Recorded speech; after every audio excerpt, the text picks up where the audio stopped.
about a problem or about a system, then you can start making more intelligent, I won't say guesses, but you can start making more intelligent scenarios about how things could be done differently. Let's talk about the Industrial Revolution. We started with everything's being serially done, right? The process, you do something, you pass it to me, I pass it to the next guy. And if you just think about that linear process, it hasn't really changed in 150 years, except a lot of it's done by robots or interactions between robots and people in conveyor belts and a whole bunch of other things. But if now you were to start to look at, could we do things differently? I'll just give you a very broad example. We've always used sensors, and the sensors have traditionally been connected by cables requiring power, etc. And as things move, sensors do different things. They either sense the passage of an object, or they're looking at certain conditions, maybe a tag or a code and things like this, or maybe they're observing things.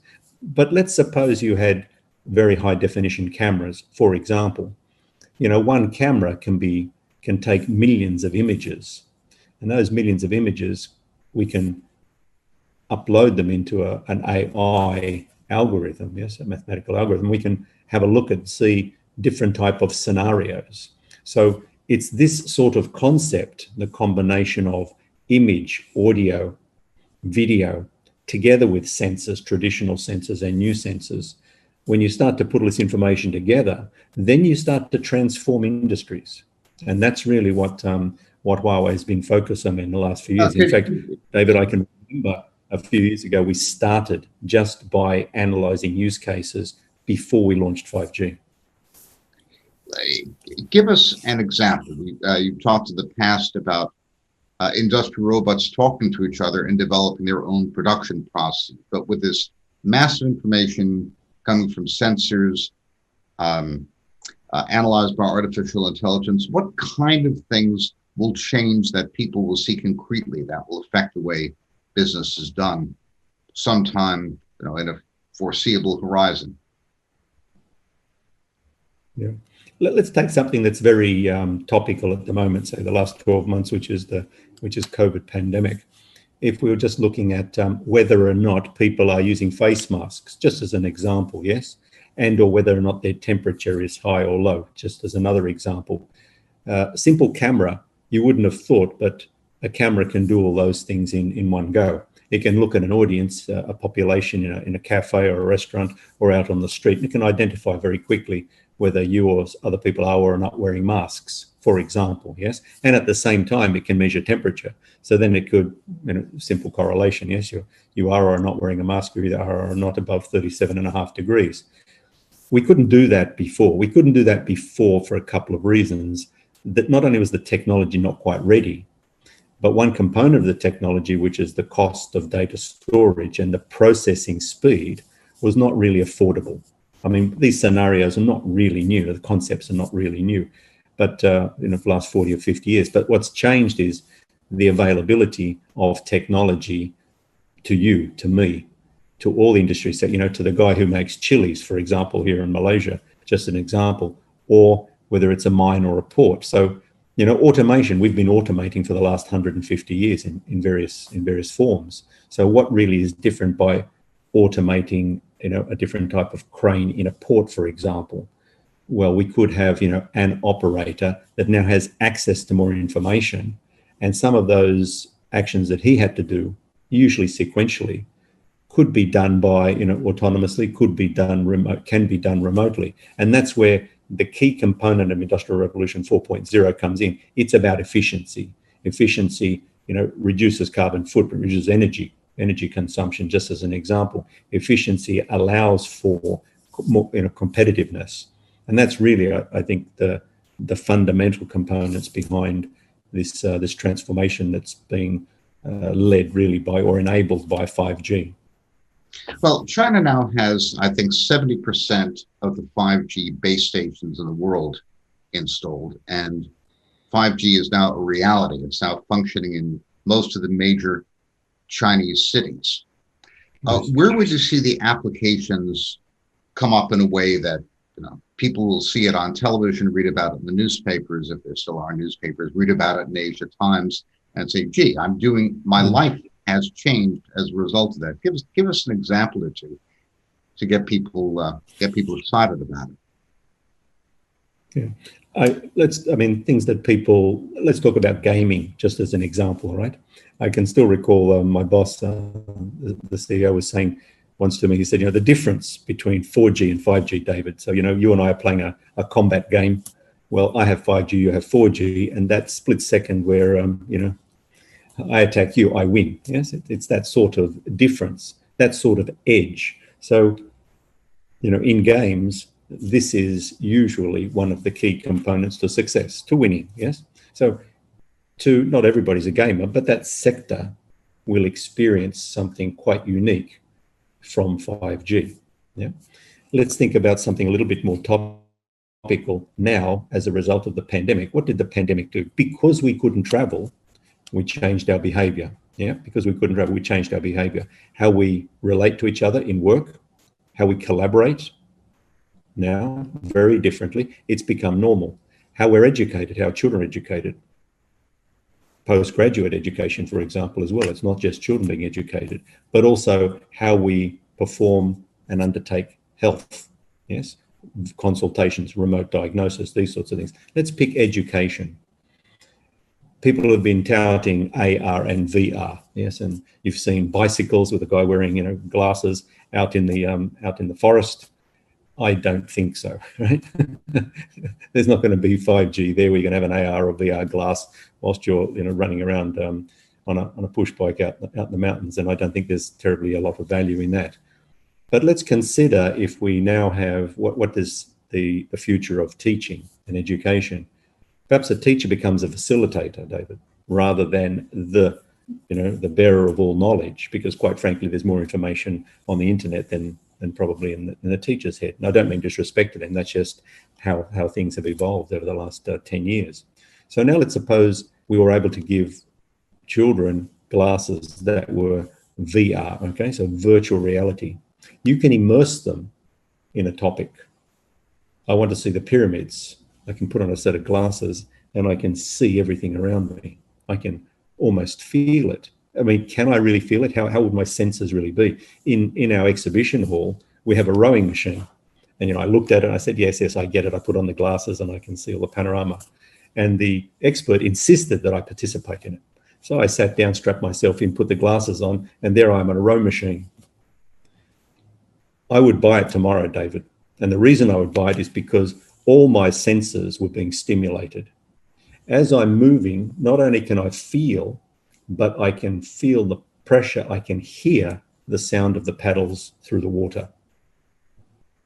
As I move past, as they're logs and twigs and I accidentally knock them, everything is synchronized. The experience is amazing. So education, maybe health, maybe I'll call wellness, exercise and things like that. I have a number of machines here, traditional treadmill with a screen about the size of an iPad, a bicycle, which is, the size of my television screen.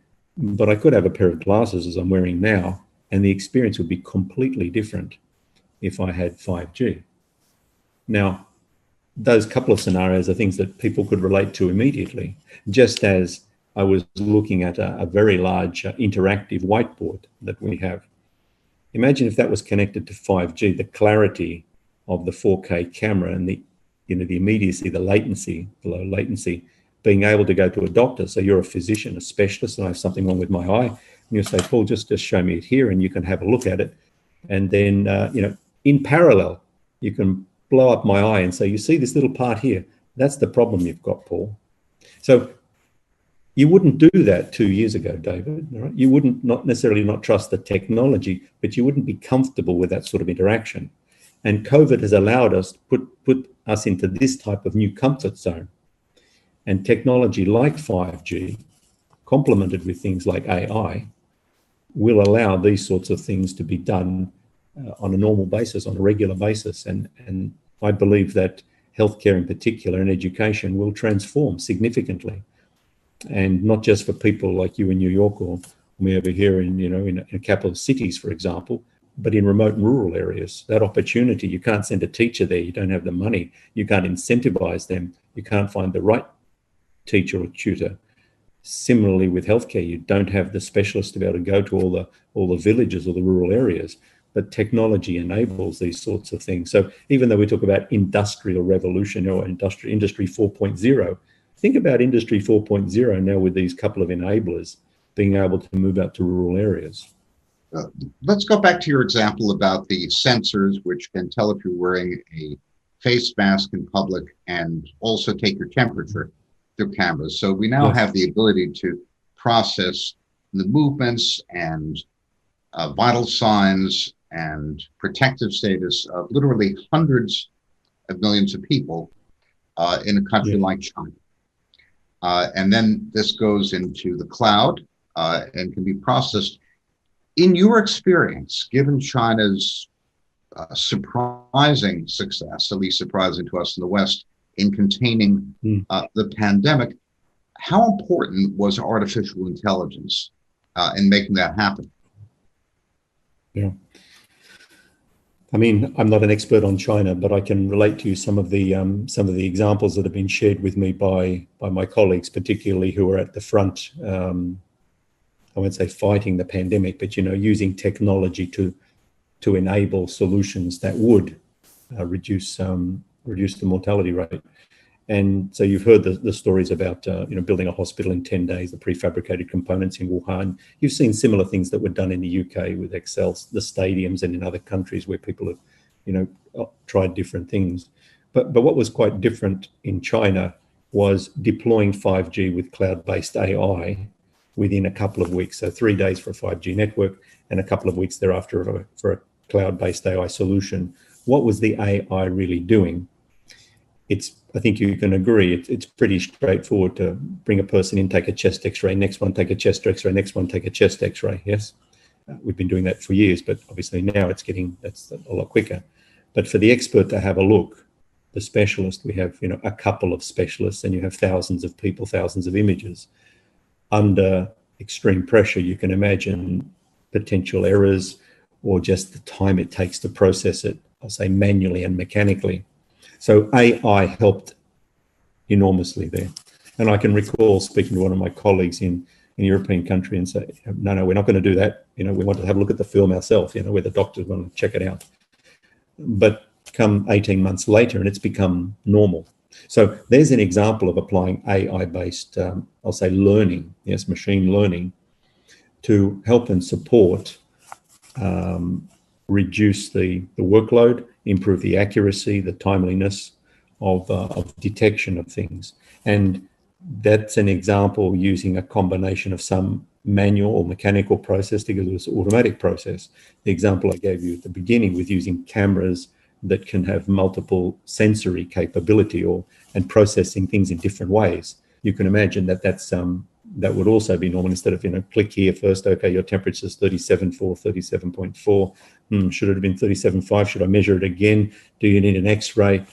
You could imagine yourself walking into the specialist center. It's taken all those already. You walk through the X-ray, and then on your way out, it's either go through the red channel or the green channel. We have that capability, almost to do that now. Perhaps it's. Let me stop you and try to walk through this. Do that. Well, let me try to walk through this for our listeners, because I'm trying to wrap my mind around the process. So, you've got an area of a city where you notice that there's a significant increase in fever based on your sensors. At that point, you say, gee, we better do some forensic testing there. And we better get people in to be examined. So you have a lot of people who take chest x-rays. You've got a limited amount of medical personnel, but you can you can scan that data using artificial intelligence and identify anomalies, potential, let's say, respiratory infections that might be related to COVID or similar pandemics. And then you can begin to go from where you have a concentration of a potential outbreak to identifying individuals who require treatment and isolating them and treating them at a much earlier phase than you could if you did everything by hand. That's correct. And that's really efficient. Yes, you've summed it up correctly. Yes, you could consider it a bit like a heat map. Yes, you can see hot zones, cooler zones, exactly like that. That's the way that we see it as well, and that's an integration of a number of different technologies. But the process you've described would be accurate. Yes. Hmm. Let's talk for a second about smart cities. I know that's a favorite topic of yours. Yes. Urban congestion is one of the great blights of our lives. I say that as a Manhattan resident, Mm-hmm. where crossing Manhattan in Midtown in rush hour. We used to have Manhattan and used to have rush hour. Generally, it took longer than getting from New York to Chicago by airplane. So I've experienced that. now, one thing you can do is build expressways all over the place and put people above ground and underground and so forth. But if you can route passengers and packages more efficiently, you can reduce congestion and drastically reduce travel and delivery times. Tell us about what smart cities look like. Are there smart cities anywhere in the world yet? When will we have one? What will it look and feel like? Yeah. So in my opinion, we're moving towards some form of smartness, if I can say that, in some cities. But I think we're still we are a long way away from having a smart city. The concept you've just described in transport, I call that connected traffic infrastructure, and I'll elaborate on that in a moment. But what is a smart city? Is it a city where the pollution is less, where I'm able to be educated better, where I get better health care? I feel safer? What is a smart city? Yes, what is it exactly? Even the concepts are not, your idea, my idea, as I said before, in digital transformation are also probably different. But certainly to be safe, that's one thing that you would agree that you desire in a city that you live in. Let's come now to your traffic infrastructure. Maybe I'll give you a completely different scenario to answer your question. Let's suppose you and I, as we have been in your office or you're in our office, and oh my goodness, it's almost 6:30, time to leave. But your watch buzzes and says, no, you don't need to leave now, Paul. You will leave in 3 minutes and 12 seconds. And David, you'll leave in 5 minutes and 10 seconds. And the reason for that is because, Paul, your car is parked in B2, location number 57, and David is in B1 at number 3. And Paul, you're going to walk this way down this lift to your car. And by the time you get out, because I know that you're going home and David is going to the pub, and I know what everybody else is doing. And therefore, I can optimize your journey, the walking component. I can optimize, do I need traffic lights? I probably don't even need traffic lights. I know that there are 16 cars there coming from the right-hand side, and there's only three pedestrians, so the cars will go first. But 3 blocks down the road, if you were to go right and take another left, then perhaps there's 100 people who want to cross the road and only 6 cars. So therefore, I will prioritize the passenger, the pedestrians over the traffic. So what I'm suggesting is that, in the future, if everything was connected and you knew about this animal, how these ants are crawling around the cars and everything, then you could optimize that. So take that to its ultimate conclusion. If everything is optimized, the traffic is optimized, then two of the key things that happen is obviously emissions, whatever type of emissions there are, should be lower. Yes. And the second one is, if you've mentioned efficiency in transporting goods, yes, goods and services, goods specifically. We know that we did an analysis in the UK, and if we were to have this concept of connected traffic infrastructure, yes, that means connecting all the traffic lights, the stop sign, the stop signs, the lamp posts, having cameras everywhere, looking at the condition of the road. There's a lot of factors in it. The GDP improvement's about 2.5%, all right, per year improvement. And that's before we look at things like 500,000 extra parcels being able to delivered, or reducing the HGVs that are running roughly 40% empty. Okay, how can we optimize that? I mean, today you click on Amazon and want it delivered tomorrow. Yes, for an extra $1 or $2, I'll deliver it immediately. Yes, but the vehicle that's transported to you is probably generated more carbon and caused more traffic chaos than if you had said at the appropriate time instead of urgent. Yeah, or if there was no ability for you to say I want it urgently, or the cost which is more important, considering the entire ecosystem, was to be factored in. So that's they're examples that are possible in the very near future. And some cities are piloting different things, connecting different components of the infrastructure associated with transport. Let's move away for a second from the futuristic discussion of cities in more advanced countries to more challenged parts of the world economy, particularly global south, third world. I know you've spent a great deal of time on this. One example, which I've cited in print, is Mexico, where Huawei, along with Nokia, built a broadband network, I think mainly a 4G network, but getting it to 5G. 6 or 7 years ago, broadband was so expensive in Mexico that taxi drivers in Mexico City, which has some of the worst traffic in the world, couldn't use the navigation apps like Waze. Now the cost of broadband has come down dramatically. I think the number of broadband subscribers has risen from about a quarter of the Mexican population to about 3/4. And Waze, for example, is one of the, Mexico is now, I think, their number 4 site in the world, and it's changed at least traffic patterns. You spend a lot of time working with countries that are coming from a relatively low level of sophistication. What sort of changes have you seen, and what changes would you expect to see in places like Mexico or Colombia or Malaysia, where you spent so much time? Yeah. If we picked, let's pick Mexico, since you've mentioned it. You know, it's has a significant amount of manufacturing. The industry there is huge, agriculture and tourism. Let's just pick those three. Let's pick agriculture. So we've talked about sensors and other things there. And I think last time you and I were chatting, perhaps casually, we were discussing what can you really do with this thing called 5G, cameras and sensors, etc., in agriculture. And I may have given you the example that here in Malaysia, so I'll draw the corollary in a moment with Mexico, we have a chili farm. You know, chili is a spice, yes, a dried chili. And we take a few thousand pictures of different types of chilies, you know, good chilies, bad chilies, you know, mutilated chili, etc. And after a couple of weeks of AI-based learning, the production line now gives you about 98% improvement in the quality control. What's a good chili? What's a bad chili? So your quality improves, yes? And that's done with cameras. So that's taking high definition pictures, static pictures of or images of chilies and training the AI. So now the conveyor belt comes along and the good chili goes this way and the bad chili is knocked off the production line before it goes to the consumer. So if we now took that in other industries, well, we've done this also, piloted it in salmon farms, where we're looking at lice.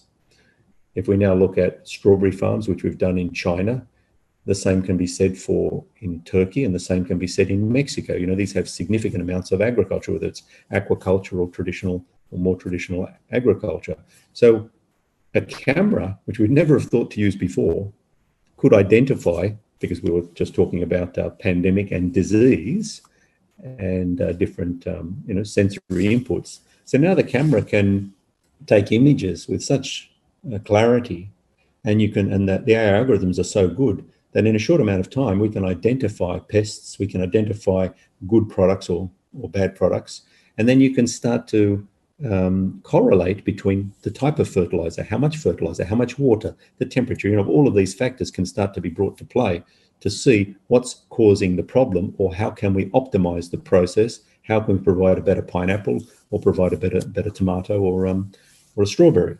So in generally the more challenged countries, as you put it, they generally have a significant amount of agriculture, and therefore agriculture is one of the key use cases, and we've demonstrated that. Sometimes you could be using drones for pesticide, for example, so you can pinpoint with accuracy. Therefore, you're consuming less, you're wasting less, and that's good for everybody, good for the environment, good for the farmer, and good for the consumers. But we have a couple of challenges when we want to talk about a lot of these industry solutions, and that is that traditionally a telecom operator will build a tower, 76-meter tower, or put it on the top of a building, perhaps camouflage it a bit here and there. But generally, and obviously this is a generalization, we build the tower and we sell SIMs, okay? We sell SIMs. And these examples that I've just given you from education, which is required across all countries, and I'd argue more so in the developing countries, healthcare, the same, and just now in food. We need to be building the networks where these industries are. And that's very different. That's a different challenge. Coming back to the traffic infrastructure, that now means, you get drop calls on just about every major road in every country in the world. And we've been using 2, 3, and 4G. And now what? Brand new network, 5G. You expect everything to be miracle and traffic infrastructure and smart city. It's not going to happen, in a few years. So in the more challenged countries, certainly they have larger agricultural areas.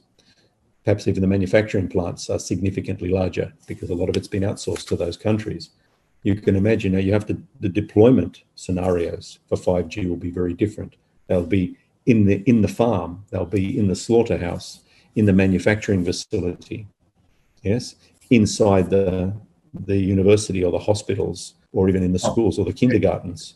Let me stop and just underscore a point, Paul, because what I'm hearing is that although Huawei is thought of as a telecommunications equipment company, that would be the industry description, that's really an outdated description. You're becoming more of an industrial solutions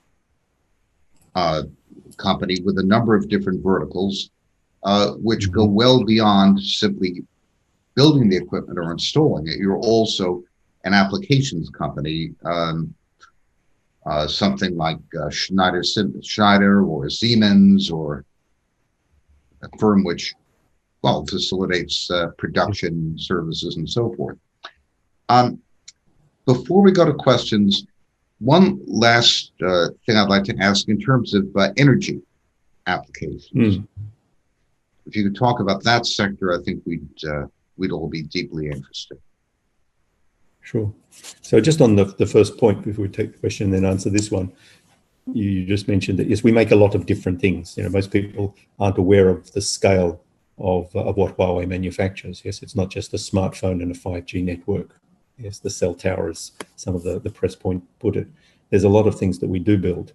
And when we moved from selling network equipment to telecom companies to the other industry sectors, one of the reasons we did that was because we realized that a lot of the building blocks, the components were the same, very similar. But in a telecom network, the security and the reliability is far higher than what a traditional enterprise could afford. But again, if you've got the scale, then that drives down the price. And so over time, we realized we could start to sell into those markets. But the traditional models of selling, as an to enterprise customers of hubs, routers, switches, and servers and storage is not really ideal. Okay, and what we have found, Huawei has found, is that the industries need a broader form of collaboration between industries or across industry, different industry sectors, with different industry partners, application developers, IoT developers, platform developers, not just the technologies. You also need different, perhaps the Minister for Education needs to be brought in to understand how these technologies can work together with the Minister of Telecommunications so they can set the right regulatory policies. And the telecom company has to understand how a farmer farms chickens or cows or grapes, right? And if he understands those things and then brings in the different parties, then we can make a solution together.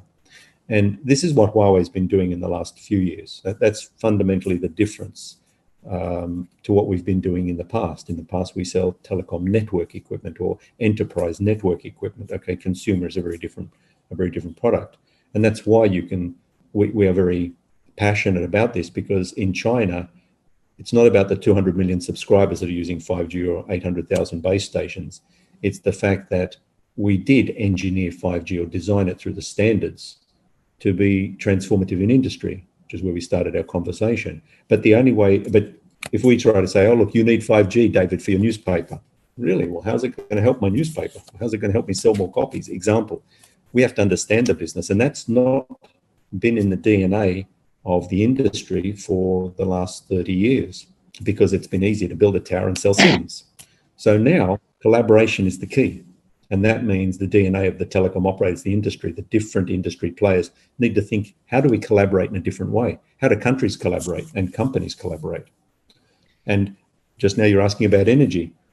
Everybody talks about 5G. Traditionally, it's faster, it has lower latency and massive connections. Nobody stopped to think about and talk about energy consumption. And yes, as we build 5G networks, we probably will have more base stations. But just a moment, let's put the brakes on. If there's growth in anything, you need to service growth, right?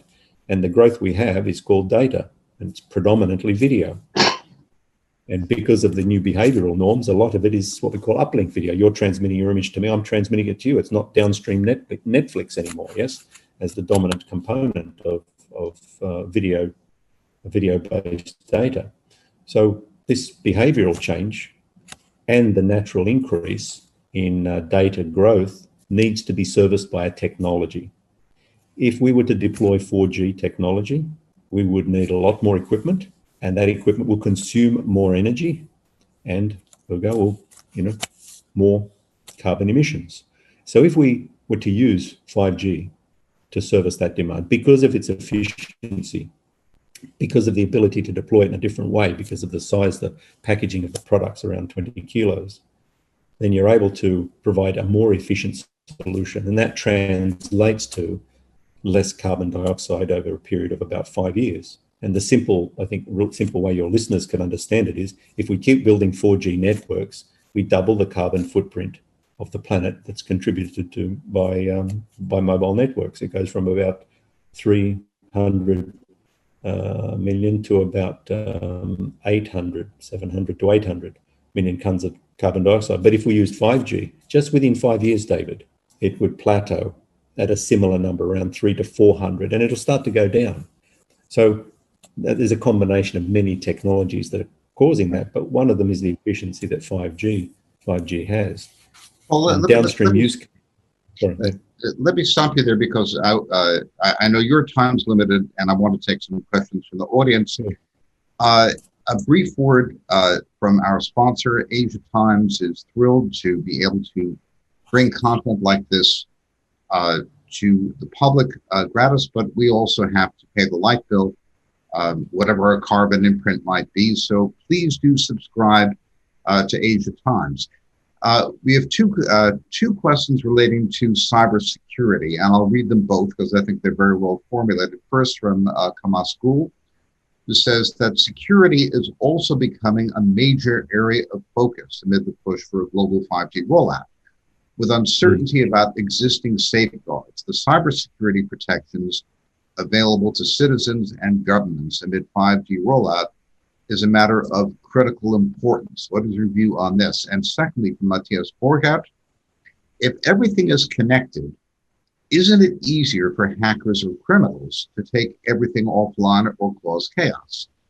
What kind of protection measures could you take which are compatible over different systems and software programs? So greater complexity, greater vulnerability.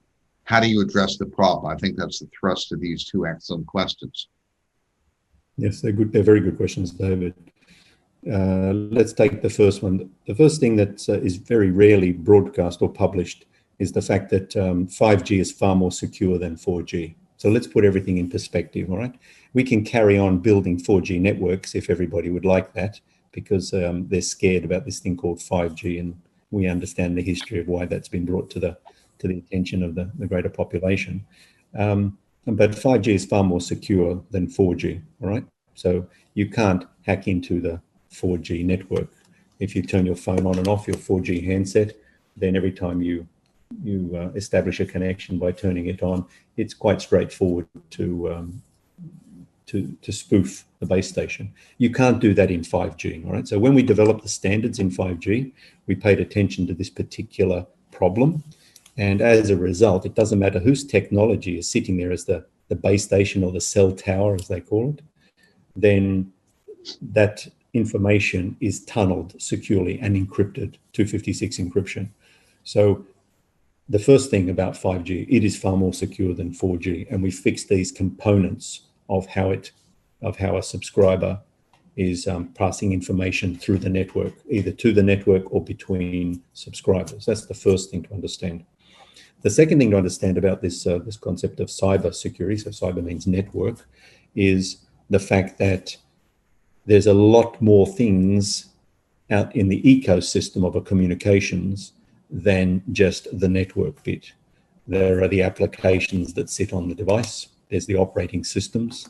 There are the interconnects to other systems. It could be a vehicle to human communication or human to vehicle communication. It could be a sensor or anything like that. The principles apply the same way. What I've just described for the 5G component of the network, from the core through the transport layer, the fiber and or microwave, and the base station. So that's what we've been addressing, and that covers about 5 of the core topics.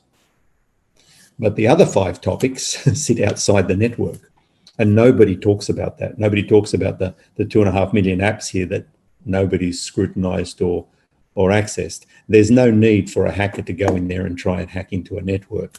It's far easier just to hijack a bit of software on an application and have people download it and then promote it. It's far easier to send a malware to a person on the other side of the firewall. And if you do it enough times, somebody's going to open it up and suddenly you've got on the other side of it. And we see that these 2 types of problems, David, are far greater than people trying to hack into a telecom network and try to bring it down, okay? And one of the reasons for that is, I guess it's a bit of the DNA of the industry. We've always paid attention to security. We've never broadcast it. It's always been fundamental to the business because it's been a critical piece of infrastructure. So now we come to the next part of the next question, which is, yes, if we go from a couple of billion people connected to tens or hundreds of billions of things connected, people say the threat landscape has increased. Okay, the threat landscape has increased, but let's bring back the same argument that I just mentioned. From the device all the way through the network component does not change. It is as secure as it is from device to device as it is from person to person. So that part is more secure than any of the other technologies that we're thinking about deploying. And we've never mentioned any of these things in the last 30 or 40 years since I've been doing this business. We've never talked about that. But the application that you put in at the end, or the management software, these are the components that nobody has been addressing rigorously. So it's unfortunate, perhaps, the way that cybersecurity has been brought to the attention of the world over the last couple of years, but I think it's also necessary because it does now raise the awareness, and now you have governments thinking about, well, what is appropriate? What do I have to think about?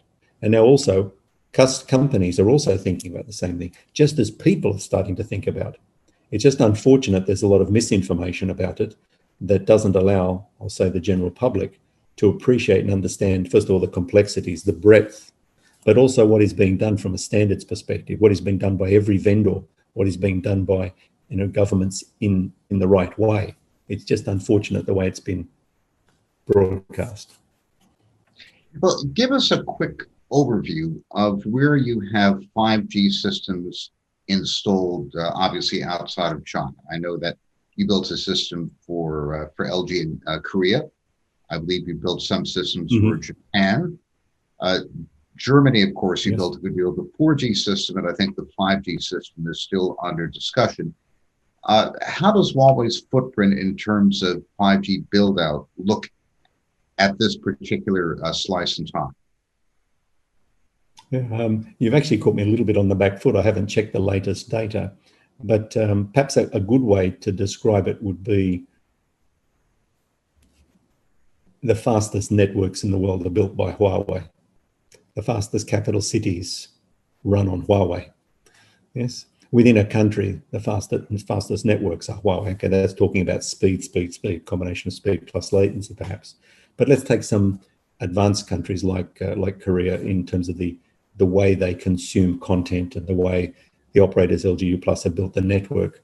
They've really been focusing specifically because they understood video business very, very well, and they marketed it and monetized it very, very well in 4G and then 4.xg and of course in 5G. But let's take, say, Switzerland for example. We coined the phrase a cash cow a couple of years ago, where we were putting connected devices around the neck of cows. Well, we've done that also in Switzerland. So we've been piloting examples there where we try to improve the dairy output of cows, including monitoring them for pregnancy and things like that, and trying to get the optimum, the optimum milk, the optimum cow. In countries like Turkey, we've been pioneering examples of agricultural automation, from tractors and cranes and all harvesters, etc., which are automated using 5G in conjunction with drones for fertilization, for disease management and disease observation, etc. So these are a couple of different countries. Generally, as I've mentioned at the beginning, the fastest networks in the world have been built by Huawei, and that's evidenced by what we call the P3 tests, which is a method of determining which network is the best. Even where things like spectrum is constrained, you'll find that the networks perform best with Huawei. So coupling those use cases that we mentioned before, understanding those use cases, and then bringing that to a country, that's terribly important. Just to bring full circle, closed loop, back to your first question about Industry 4.0. This is what's terribly important about your listeners understanding how to get 5G, how to realize the benefits of 5G. It's not just about the speed to the handset or the speed in the network. As I've mentioned, we do a pretty good job at that. But it's understanding what ecosystem is required so that you can get the benefit of what we tried to develop in the standards organization when we set this thing called 5G. Well, what I'm hearing and what I find fascinating is that you have countries that most of us would consider relatively backward compared to the industrial world. A Brazil, a Turkey, Thailand, very interesting case in point, which have a certain combination of natural resources and people. And if you bring a new technology, you can transform their agriculture into some of the world's most productive. And all of a sudden, instead of being backward, they're at the cutting edge. And the hierarchy, the pecking order in many industries in the world would be upended in ways that many of us wouldn't have thought about. Am I understanding that right? Yes, I think that's it. That's precisely right. Let me give you a couple of reasons why. I always think necessity is the mother of invention. Okay, I didn't invent the phrase, but you know. So let's just have a think about it. I've had more customers in developing countries. I can still recall when they were, 3G had been built by most countries around the world. 4G was sort of just starting. Some of the customers in Africa asked me, do I still need to build this thing called 3G? Maybe just jump to 4G.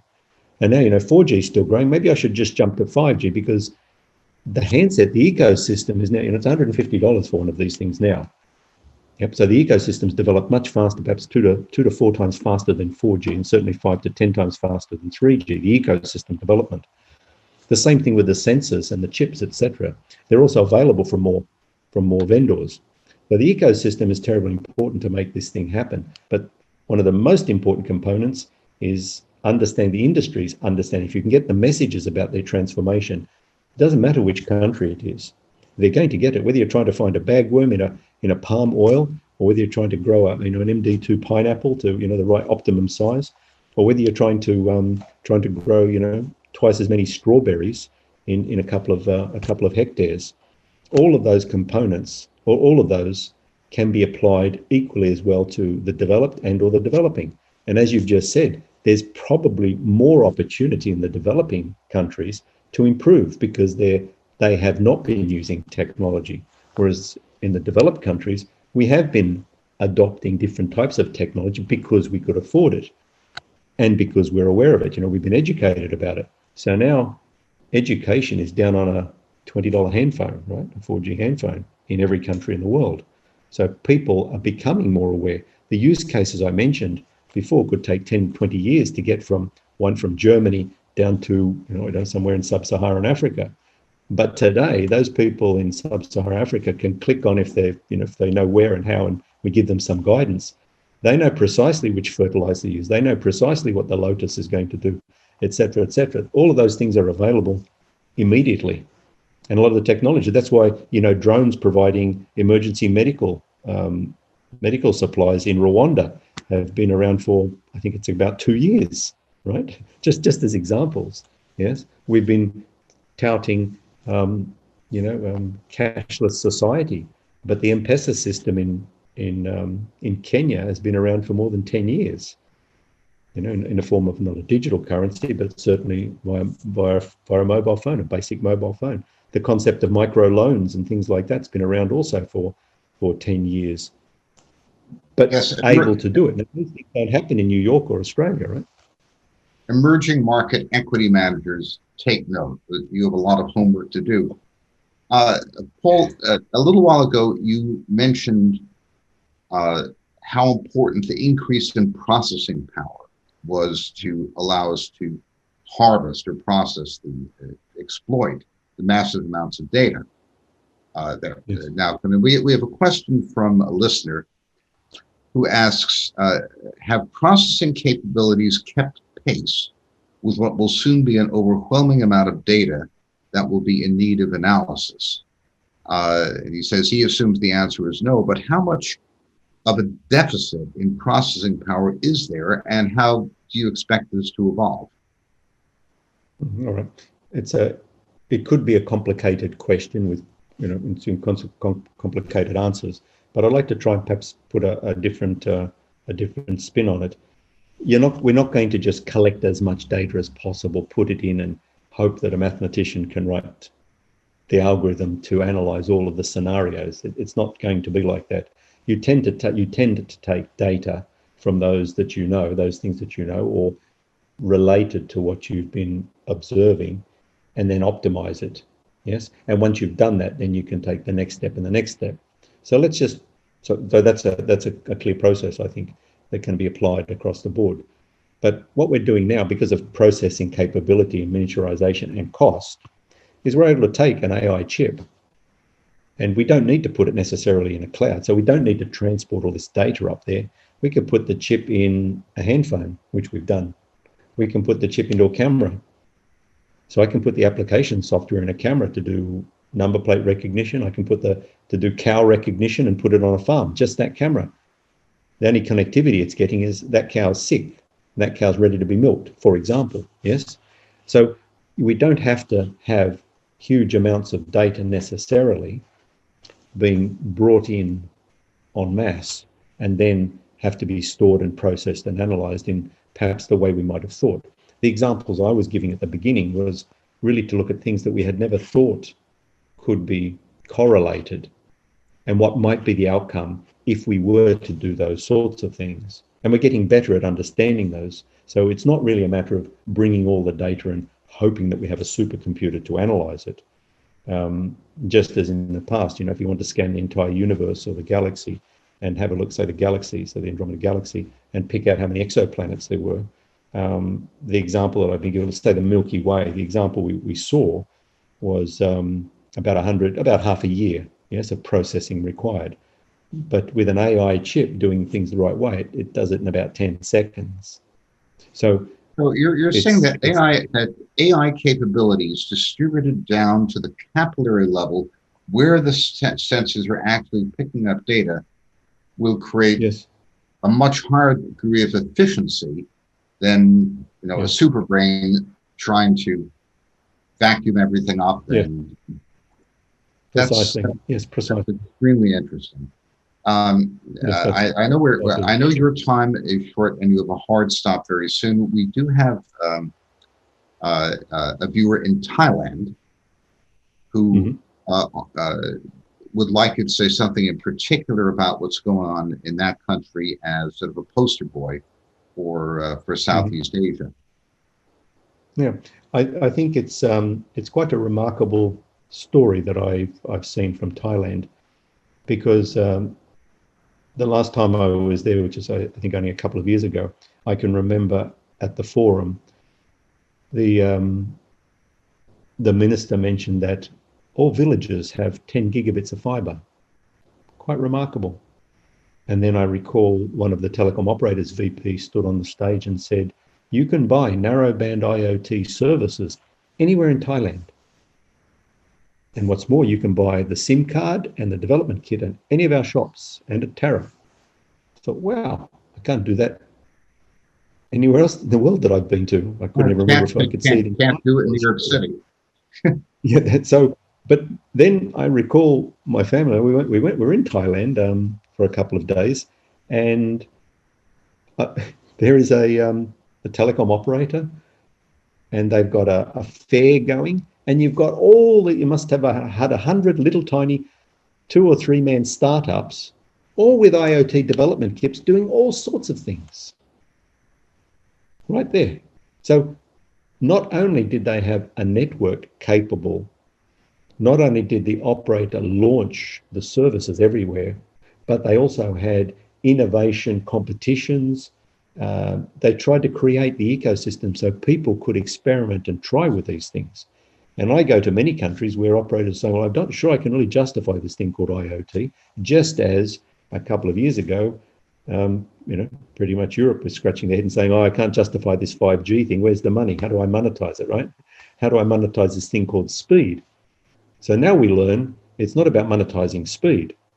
It's about the capacity, the efficiency is higher. Now we understand how to monetize that. That's called reduce my cost. Okay, I got that. Now, what about this thing called IoT? Well, yes, if I want to connect all the sensors in a hospital, that's one bit of business model. But if we want to track all the cargo, all the vaccines, for example, from end to end to make sure that they've all arrived at the right place, or we want to track any other piece of information or cargo, you're going to need a network that's of IoT capable, an IoT capable network across the country. So that's an enabler. So we're coming back down to the initial answer in your first question. 5G is an enabler, and I consider things like IoT, whether it's narrowband or LTM or those components, really to be part of the same sort of ecosystem because of the way the standardization process goes, which is important from a security and reliability perspective. But that's why they're enablers, and I quite like Thailand because it seems to have the ability to do these components, to take them to market, to try them. And that's an example of a country that is adopting technology, recognizing that the technology is terribly useful for its economic growth and its industrial development. That is fascinating, Paul. By way of conclusion, because we are coming to the end of the hour, and we know that we've been very generous with your time, and you have a hard stop soon. Recently, Asia Times published a white paper by the Nobel laureate in economics, Edmund Phelps, whose signature idea, widely praised in China and discussed by people like Li Ka-shang and the Chinese leadership, is mass flourishing. And what that means simply is that it's not simply having a clever scientist or a visionary entrepreneur or a deep capital market. It's the willingness of people at every level of society to innovate, embrace innovation, take risks, try new things. And what you're talking about with Thailand, with mom and pop stores selling IoT development kits in Chiang Mai, is really extraordinary. And what I can see is 5G as a platform for innovation from people from whom you typically wouldn't expect it. It's not MIT educated venture capitalists, but some character in the Amazon in Brazil who figures out a way to make life better by using a technology that we're not even thinking of here. Yes. Well, we can use it to detect, whether there's a chainsaw in the Amazon cutting down illegal timber, for example. Who would have thought? I would have never thought we'd be using AI and 5G and 4K cameras to identify and improve the quality of dried chilies in Malaysia. But that's what's happening. So I guess the final message is prepare to be surprised in many ways. Paul Scanlon, thank you very much for your time and your wisdom and insights and experience. To all of our listeners, thanks very much for participating. Again, a message from our sponsor. Asia Times is very happy to bring this kind of background and quality of discussion to our listeners. We've got to pay the AI light bill, same as everybody else. So please do subscribe to Asia Times and get your friends to do so also. With that, with my gratitude, I thank you, Paul Scanlon, and we will now close the webinar. Thank you all very much for listening. Thanks, Paul, for your insights. Thank you very much, David, and thank you, Asia Times. Thank you. Goodbye now. Good night.